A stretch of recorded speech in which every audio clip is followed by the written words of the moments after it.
Kayo po ba mga bossing ko ay isa sa mga nakakapansin na parang sa walat-wala ang inyong kasipagan? Ito po mga bossing, maire-recommenda ko rin po ito sa inyo mga bossing. Ito po yung ating Lucky Coin. Kung mapapansin ninyo ang ating Lucky Coin mga bossing ko ay may butas. Tagusan po dyan ang malas at bilog po yan para tuloy-tuloy ang pasok ng swerte. Mahina po mga bossing ko na kumuha po kayo ng isang baso na clear. Kita po ang loob at kita ang labas. Kapag nakikita nyo po yan, mas nadodoble at mabilis po ang pasok ng swerte.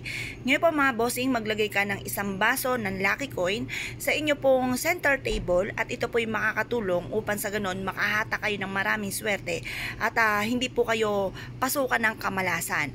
Kapag pinasukan kayo ng kamalasan, dyan yung mapapansin na parang napakasipag naman ninyong tao pero parang sa walat-wala ang inyong kasipagan. Kaya gamitan po natin ito ng Lucky Coin mga bossing. At ang kagandahan, haluan pa natin ito ng mga barya po natin mga bossing.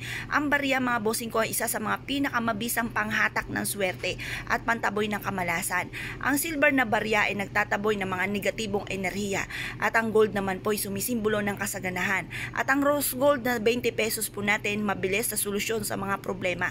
I-mix nyo po yan mga bossing ko sa ating Lucky Coin. Pero ang ating barya, dahil kung sino-sino na po ang humawak po nito, dapat po hugasan muna natin ito sa tubig at painitan sa sinag ng araw. Kapag po siya ay natuyo na, okay na po yan. Ihalo na natin yan sa mga pampaswerte po natin. Nakagaya po nito mga bossing, ilagay nyo na po ito sa isang baso na clear at pagkatapos ay ibilad nyo ito sa sinag ng araw. Pagkatapos ng alas 8 ng pagbibilad, ipasok nyo po ito sa loob ng inyong tahanan. Ilagay nyo po ito sa center po ninyo ng inyong tahanan, sa mga center table or kaya po sa bawat corner ng inyong tahanan para hindi kayo makaramdam ng kamalasan at puro swerte ang dumating po sa inyo. Kung kayo po ay naniniwala sa mga gatong mapamamaraan at nais nyo po itong gawin, ay siya ay lumarga po kayo at subukan nyo po ito at i-mindset nyo na kayo magtatagumpay at ayudahan ng mga salita ng mga magaganda. Kaya kung kayo po'y gagawa, good luck po sa inyo lahat!